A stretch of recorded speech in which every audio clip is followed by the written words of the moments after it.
Carolina. He is expected to go through some of those. Actually, there he is right there. He is stepping into the room and to the podium right now. Perfect timing. So let's go ahead and listen now to North Carolina Governor Josh Stein as he delivers an address on critical needs for the state's budget. Offering happy birthday greetings to Lucas over there. Happy birthday. Good morning. As many of you know, North Carolina is the only state in the country that ended 2025 without a budget. But folks may not fully appreciate that when the General Assembly returns to session next month, it will have been more than 2.5 years since the state last passed a comprehensive budget. In that time, many things have changed. The state has added more than 300,000 people. The cost of living has increased by more than 6%. And the federal government is abandoning long-held commitments. Yet we have not had a full budget. So the state keeps operating at a baseline, limping along. So much so that some things are already breaking. The state faces certain critical needs that require immediate attention. That is why I am proposing, and the General Assembly must pass, a critical needs budget. We cannot wait on Medicaid. We cannot wait to keep people safe. We cannot wait to value teachers, nurses, and other public servants. And we cannot wait on many critical services like the SBI and the DMV. Today, I am calling on the General Assembly to fast track a stripped down $1.4 billion critical needs budget to fill the gap. Once that's done, we can move on to the full budget and all of its complexities. Let's start with Medicaid. Last fall, you all will recall, both chambers of the General Assembly agreed that Medicaid in our state was underfunded. Yet despite this agreement, they did not fund Medicaid. Instead, they promised that they would this spring. Well, thank goodness it is spring. It is now time to get it done. If we do not fully fund Medicaid well before the end of the fiscal year, health care for millions of North Carolinians will be in jeopardy and our entire health care system weakened. Medicaid is a lifeline for so many of our neighbors: children, expectant mothers, seniors, people with disabilities, and working families. Importantly, Medicaid benefits all of us because of its essential role sustaining rural hospitals and other providers that everyone uses whether or not they themselves are on Medicaid.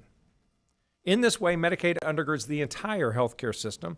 We simply must save it. So I call on the House and the Senate to return to the table and fully fund Medicaid in this critical needs budget.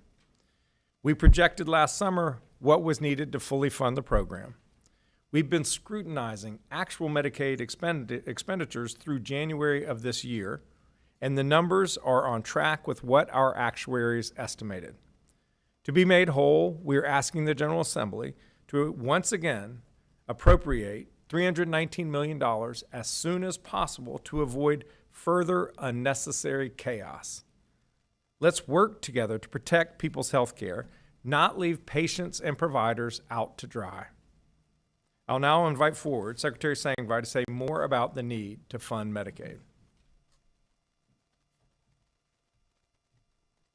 Thank you, everyone. Thank you, Governor Stein, for your leadership. Thank you, everyone, for being here today. Without $319 million needed to fully fund North Carolina Medicaid program, the program will run out of money before the end of the fiscal year. This has real consequences that people in North Carolina will feel, putting access to health care for more than 3 million people at risk. This is about 1 in 4 people, including over 500,000 babies and children, pregnant women, senior citizens, people with disabilities, and hard-working families. Medicaid is critical to older North Carolinians living in long-term care, like nursing homes, and for home health services. It also provides health care coverage and long-term support for people with disabilities, offering services such as doctor visits, hospital care, mental health, and disability services as well. Medicaid is critical to rural communities, as you just heard. In some rural counties, more than half of the population cannot afford health care without the assistance of Medicaid. These are our friends, families, neighbors, members of our communities. As the governor said, the actual spend of the Medicaid program through the summer as we've calculated through this year, through the summer, as we said at the beginning, is $319 million short. We do a year over year, we do a month over month, every month to understand how much the program is costing. As we've seen through the beginning of this calendar year, we're on track to be short $319 million. Rising healthcare inflation seen across the U.S., higher demand for behavioral health services, new medications, decreases in federal investment, and additional federal requirements have increased costs to run the Medicaid program. The bottom line is this: the General Assembly must fully fund Medicaid in order for people to get access to critical health care. Inaction would mean more uncertainty and disruptions for people and the providers who provide care. Let's work together to avoid that. We're counting on our partners at the General Assembly to act now, as they said they would, to fully fund Medicaid. It is critical to ensure our neighbors and loved ones can continue to receive the care they so critically need. Thank you, Governor.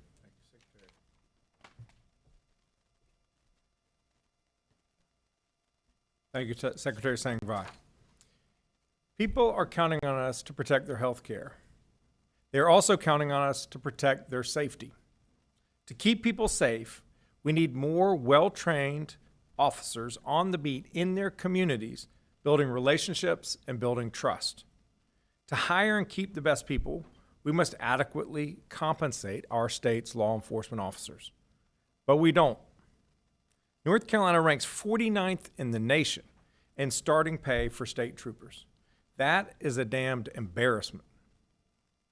It should surprise no one that the State Highway Patrol now has more than 270 vacant positions. We're losing out on talented, service-minded people to other states, local governments, and other jobs because we don't pay our troopers enough. The state also ranks 49th in the country for starting pay for correctional officers. Again, it should surprise no one that the Department of Adult Correction has only half of the correctional officers needed to safely operate its prisons. We're asking people to put themselves in a very demanding, albeit rewarding job, asking their families to sacrifice on our behalf so that they can earn less money than they could if they worked at a Costco. In this critical needs budget, I'm calling for a 10% raise for correctional officers, troopers, and other state law enforcement officers. I will now invite forward Colonel Freddie Johnson, Commander of the North Carolina State Highway Patrol, to discuss the state's public safety needs. Colonel Johnson.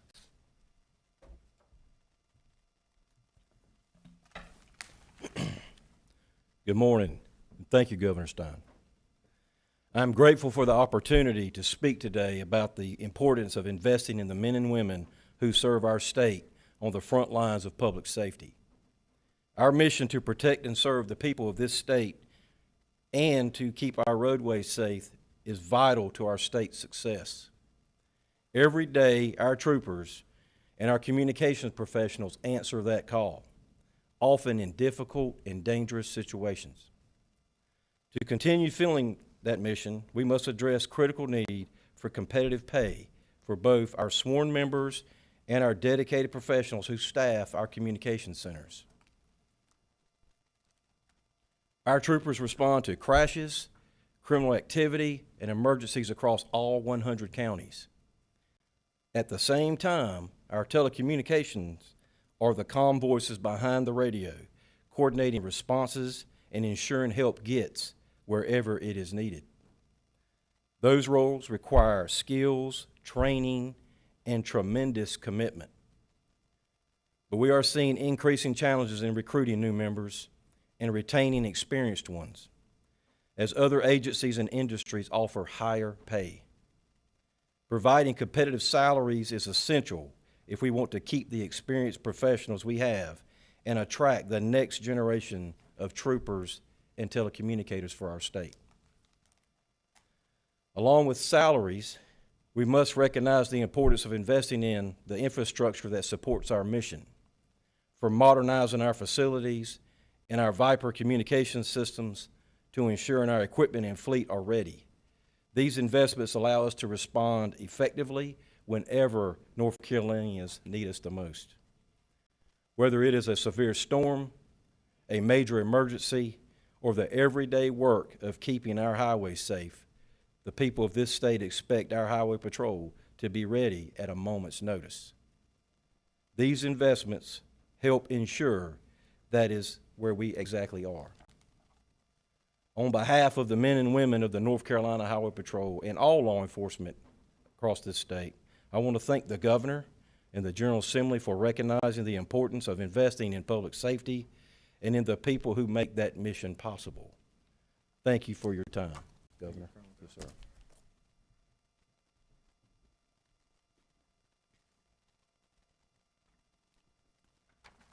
Thank you, Colonel Johnson. And while we're addressing the salaries of our public safety officials, we need to make the Department of Adult Correction whole. The DAC has approximately 1,000 more inmates today than it did 3 years ago. And healthcare costs have increased by 10% over the past 3 years. Meanwhile, the state has not passed a budget in 2.5 years. As a result, the department faces a structural budget deficit, even with its significant efforts to cut and manage expenses. For the past year, the DAC has been forced into the untenable position of having to ask vendors to float them on their bills. That is not responsible budgeting for a household. It is surely not the way a $2 billion state agency to manage our state prisons should operate. DAC needs $80 million just to get back in the black. It is time to stop kicking the can down the road.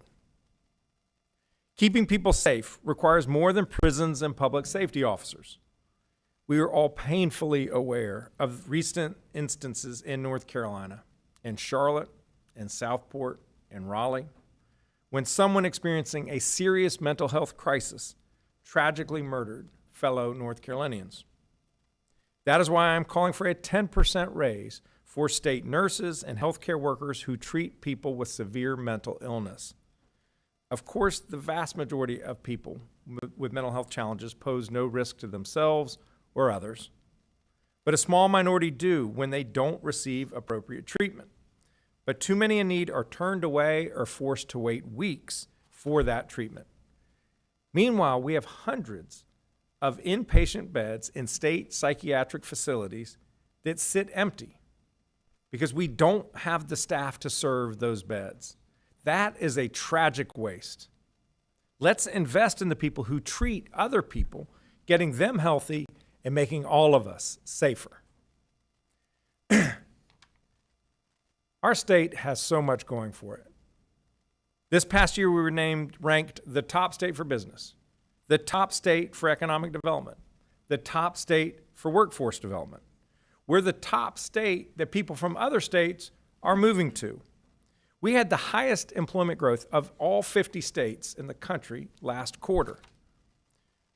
We're experiencing success, and that success is because of our people. And because we as a state have invested in our people through our public schools over the decades. But today we risk hollowing out the institutions that have helped to create that success. That includes our failure to adequately compensate our children's teachers. We are a bottom 10 state when it comes to public school teacher pay. After you've taught for 15 years, you don't get another salary increase for a decade. And starting teacher pay is lower in North Carolina than every one of our neighboring states. Yet teachers drive student success. They are the #1 in-school factor of student achievement. We know this, but we haven't passed a meaningful raise for teacher in years. If we truly believe that North Carolina's kids are the future of our state, then we must make the job of educating them more attractive. This critical needs budget would give starting teachers a 13% pay increase, putting us on a path to raise starting teacher pay in North Carolina to the highest in the Southeast. It would give all teachers nearly a 6% raise on average. It would restore master's teacher pay, and it would provide more pay increases for our veteran teachers. Let's raise teacher pay. Let's put our money where our values are. I will now invite Principal John Lassiter from Perquimans County to the stage to address you. Principal Lassiter.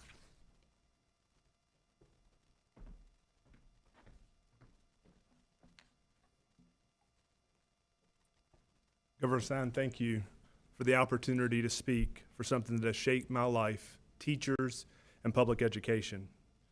My name is John Lassiter. I serve as the president of the North Carolina Principal and Assistant Principal Association, a former Wells Fargo Northeast Principal of the Year, and proud to serve as the principal of Hertford Grammar School in Perquimans County, a small rural community that reflects so many towns across our state. I want to start with a quick story.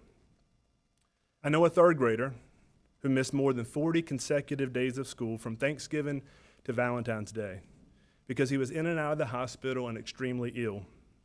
He fell behind, he struggled to read, and he felt embarrassed.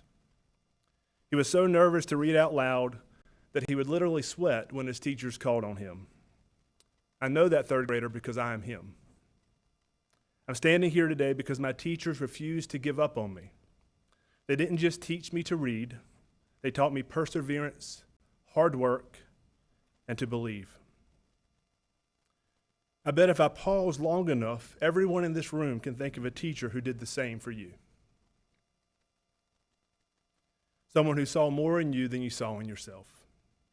You see, that's what teachers do. They quietly change the trajectory of a child's life.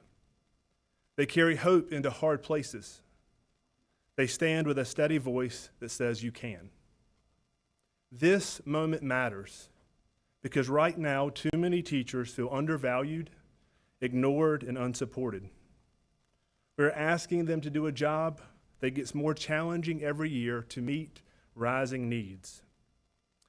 Teaching can, at times, be thankless, and this profession carries an enormous societal burden. A child's zip code should not determine the quality of education that they receive.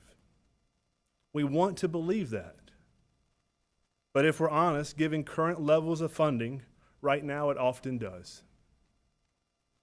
If we truly want a highly qualified teacher in every classroom, then our students have to see teaching as a career worth pursuing, one with dignity, stability, and a respectable salary. Here's what I can't wrap my mind around. How can North Carolina be top 10 in the size of its population, top 10 in the size of its economy, and be celebrated as best state for business, yet rank in the bottom 10 for teacher pay, public school funding effort, and per pupil spending? In light of this, there's no reason North Carolina, with our growth, our talent, and our economic momentum, should be asking teachers to carry the future on their back while we fall behind on investing in them. North Carolina is at a crossroads, and a crossroads requires more than good intentions. It requires courageous action. Educators deserve a raise that reflects the dignity and prestige this profession was once known for. And we need to compete for great teachers across state lines so North Carolina classrooms don't become training grounds for other states' workforce. In Perquimans, we've had to get creative to plan for our future. Our Grow Your Own program, the PQ Ambassadors, have given high school students the chance to work with elementary classes and experience teaching as a potential career. This year, 4 seniors earned the North Carolina Teaching Fellow Scholarship in part because of the success of this program. We know that students with local roots understand both the assets and challenges of our community. They also will make the most of coming home, teaching, and making a long-term impact in Perquimans County. A professional mentor of mine says that your talk talks and your walk talks, but your walk talks louder than your talk talks. So I'm challenging the General Assembly today to let your walk talk. Find compromise, pass a budget, act, and lead. Help us take a meaningful step towards restoring the prestige that once came with being a teacher. And make the most important investment a state can make, one that pays dividends for generations. Invest in teachers, invest in our children, invest in public schools. Because when we lift educators up, we don't just strengthen communities. We don't just strengthen schools, we strengthen communities and lessen the impacts of poverty, equipping the future workforce of North Carolina to make our state great. Thank you, Governor Stein.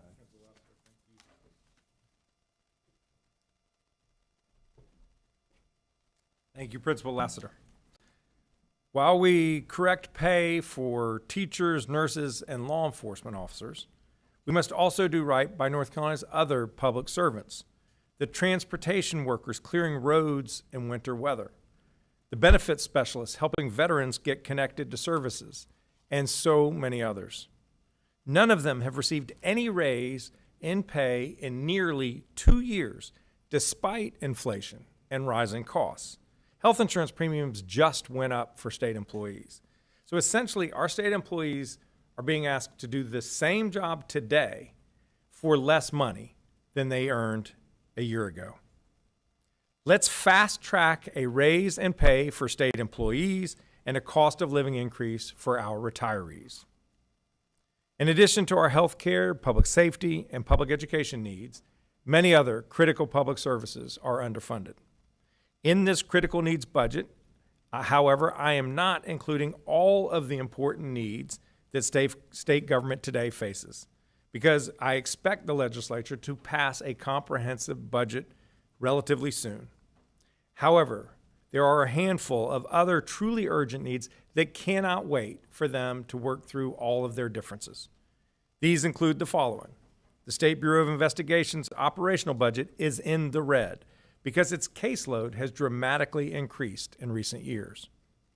262 child care programs have closed since the state last passed a budget, in part due to inadequate child care subsidies.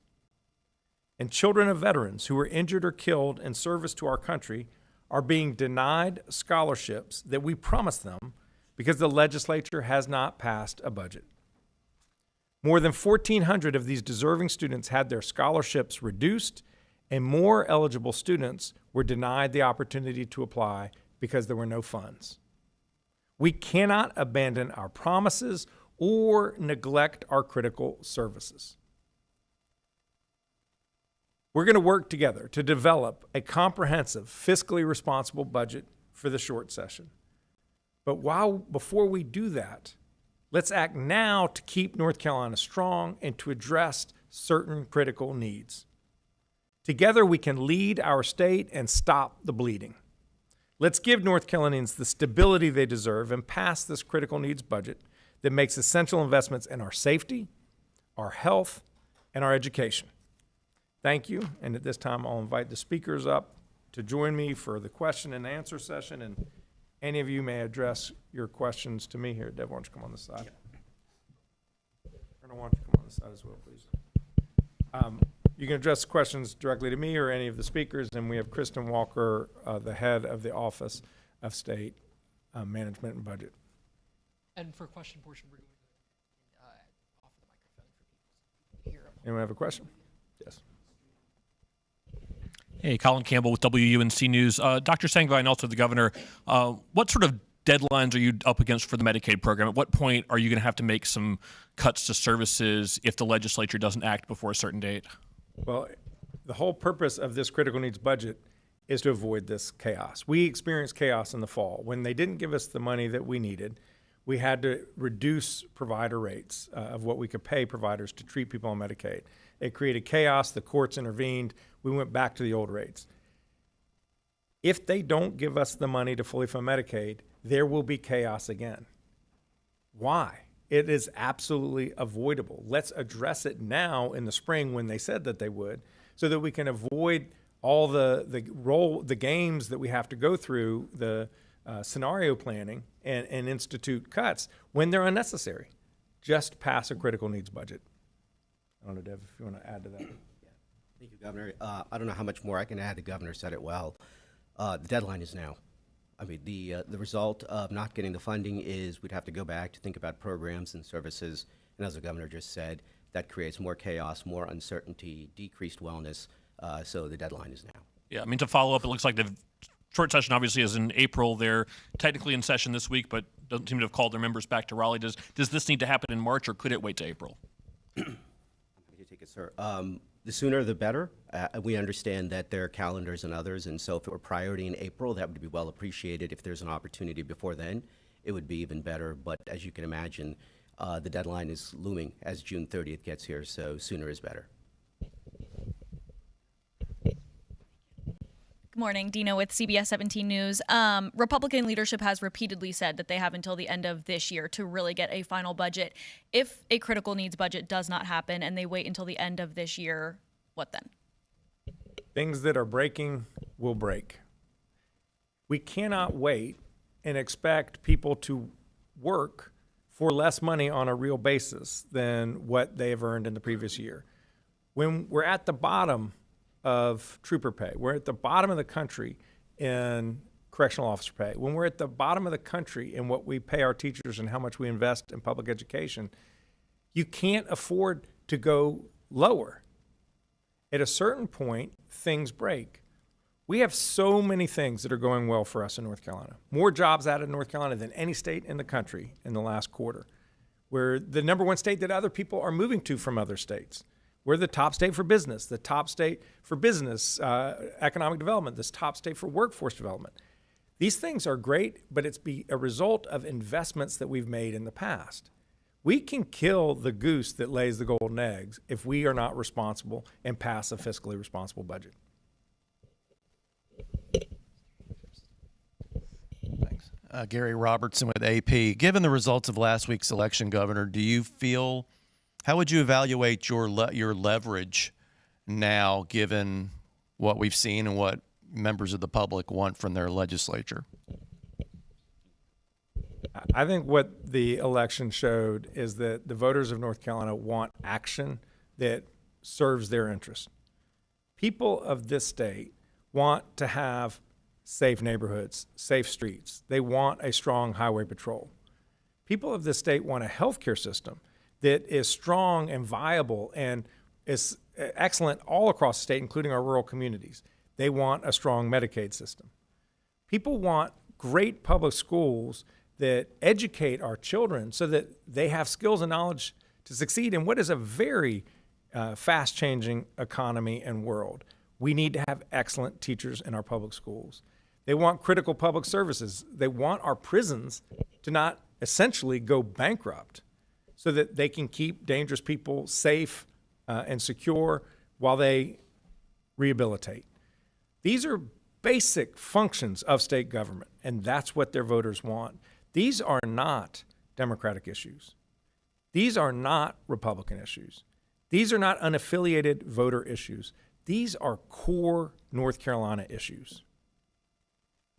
I have two questions, one election related and then a budget one. For the election, are you confident in how things are playing out with the Senate Leader Berger and Sheriff Page race? And if it goes to a recount, does that your confidence in the process extend to that if that's where we end up? At this point, I have no reason to worry that the numbers are not accurate. I have every hope that they are. One great thing about our system is it has a lot of fail-safe methods to ensure accuracy. The margins are very tight. I think it's 23 votes at the moment, and under the law, there's going to be a canvass when that number becomes official after the military ballots come in. And then at that point, almost certainly, Senator Berger will have the right under the law to ask for recount. And it's up to him. That's his decision to do it. It would be if the margin is 23, it would be highly unusual for that margin to be overcome in a recount, if not without any precedent. But that's his decision. But the fact of the matter remains is Senator Berger is the senator for his district, and he cares deeply about his constituents. And whatever happens in that election is truly irrelevant to the work of the day, which is a legislature that needs to deliver for people. And I know he wants to do right by his people. He wants to do right by the people of the state of North Carolina.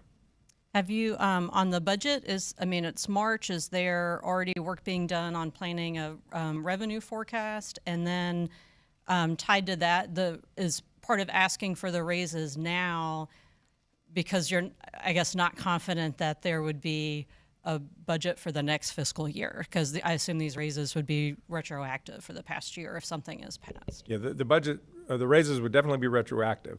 No, our hope is that there will then be a short session where we can augment those raises potentially and make additional other investments. And I'll bring Director Walker forward to talk about the revenue forecast. Thank you, Governor Stein. We are working, so between the Office of State Budget and Management and the Fiscal Research Division at the General Assembly, they are right now working on a consensus forecast that should be released in late March. So we will have that then.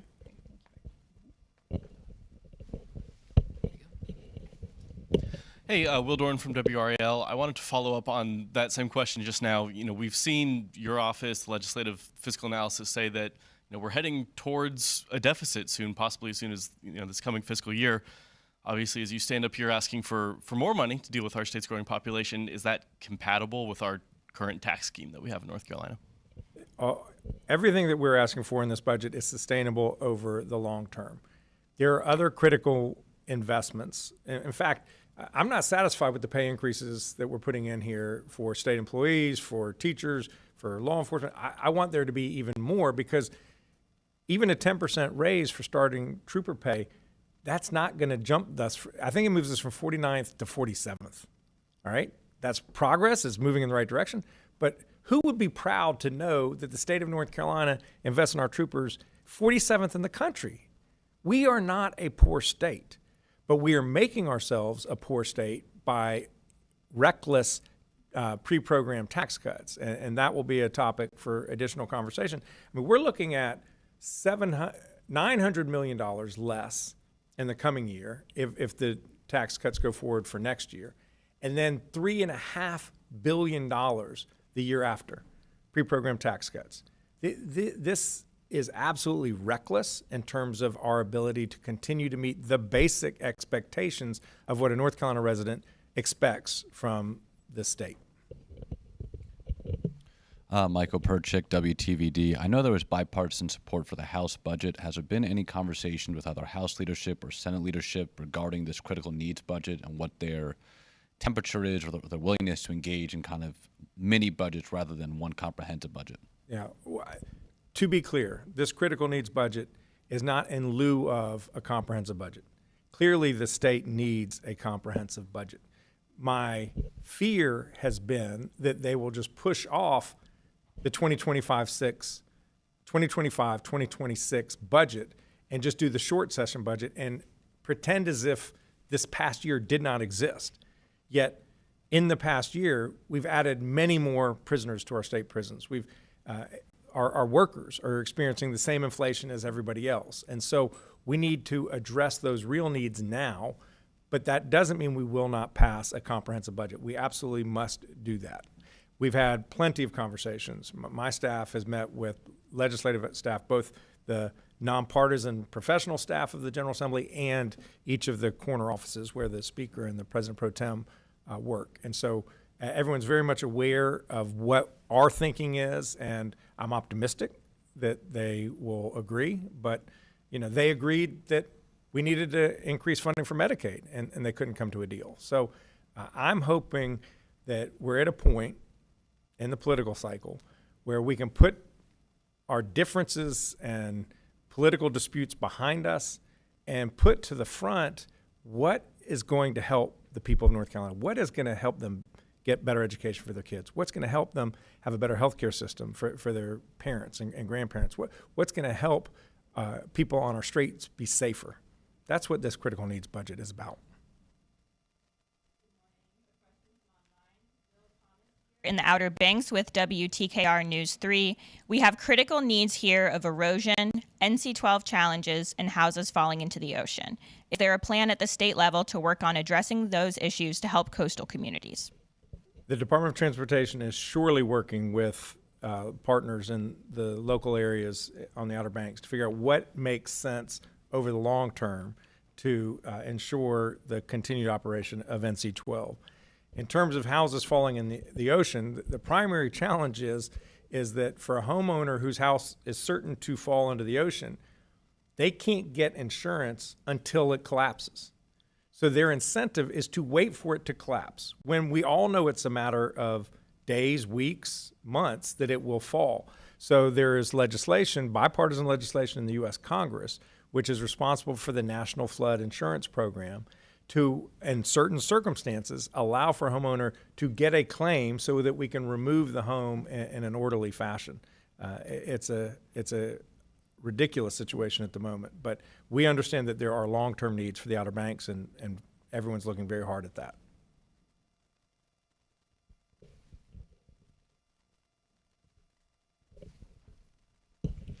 This is for Principal Lassiter. I'm curious, since you're up in Perquimans County, kind of close to the Virginia border, what are you seeing in terms of losing teachers to other districts, either other states or other types of jobs, and what does that mean sort of practically on a day-to-day basis in terms of filling the classrooms in your schools and others in your district?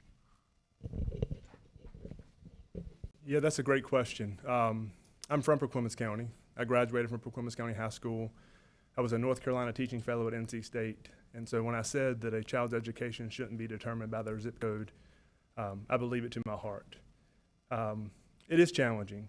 We compete to keep teachers that could make $10,000 or $15,000 more dollars by driving 45 minutes across the state line. Sometimes the joke is I can pay North Carolina taxes and get Virginia salary. And that hurts because our kids deserve a quality education. And so what compounds that and makes it more challenging is that there's less high school students interested in the teaching profession. And so, my challenge is that the goal that we're shooting for needs a short-term solution, but also needs, a long-term commitment. And as the governor said, every state that touches North Carolina pays their teachers more. So yes, for me, Virginia is that state. But as a member of the Principal of the Year cohort, every principal who borders another state fights the same battle, so it's not unique to me in northeastern North Carolina. But thank you for the question. I'll just add to that I'm at the age where all of my friends are just having kids graduate college, and a good friend of ours had their child graduate from Appalachian State to be a teacher. He was so excited to be a teacher. He's teaching in South Carolina. It was like $10,000 or $15,000 difference, and he wanted to be a North Carolinian. He just could not rationally justify staying in his home state where he wanted to be because of how poor we pay our starting teachers. And this is going to be, the tail on this is decades.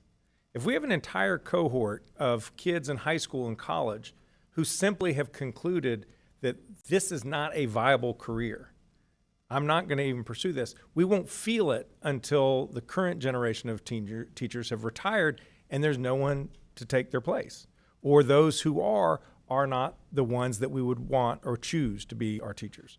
So the time is now to demonstrate, not only to our current teachers, but to people who are thinking about being teachers, that we actually value public education, that we think that the people who spend hours a day with our children trying to give them the skills, the knowledge, the ability to think critically, communicate effectively, that we actually think that it matters who's doing that job. Because right now, I think objectively, people will question the sincerity of the state of North Carolina.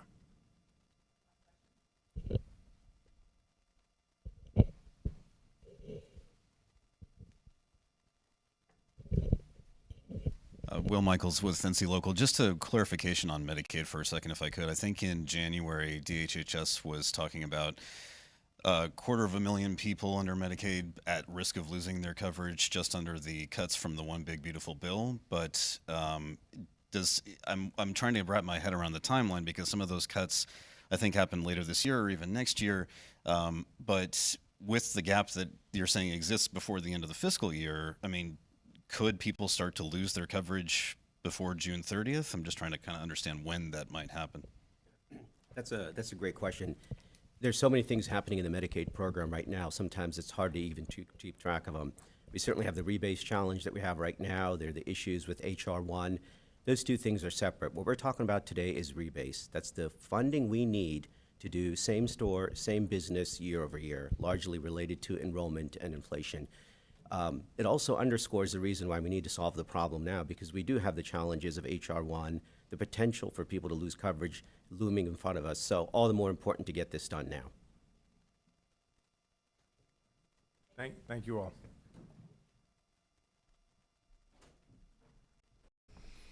You were just listening to North Carolina Governor Josh Stein talking about his calls for a particular budget to be passed here so that they can at least get some of their critical needs met, as they have now gone about 2.5 years without having this budget passed. They went at the end of last year, 2025, without having it. Some of the key things that you just heard there really quickly, as he's calling for this $1.4 billion critical needs budget, right? He says that Medicaid is short, at least about $300 million. They're trying to get money for that. For law enforcement there within North Carolina, they're hoping to get people more money there, and law enforcement saying that they are 49th in the nation when it comes to paying for state troopers and correctional officers as well in North Carolina. They have 270 vacancies right now when it comes to their state troopers in North Carolina. Looking at the Department of Adult Corrections and teachers' pay, a big one that he says there, wanting to give teachers a 13% pay raise starting off for starting teacher pay, 13% pay raise, and then a 6% raise at least for all teachers there. Those are among some of the highlights that we heard there from him. You also heard from a principal in Perquimans County, which is part of our viewing area here for 13 News Now in Northeast North Carolina, speaking to the need for better pay and investment into schools in North Carolina throughout the Tar Heel State. So the question still remains, will they be able to reach a budget? That's been the question for quite some time now, especially as we get closer here to, as you heard, their election season and some of the critical needs that they say are posed at this point. Medicaid as well. At a certain point, the governor is saying that we are going to have to make some difficult decisions for people's Medicaid and their health care in the state of North Carolina.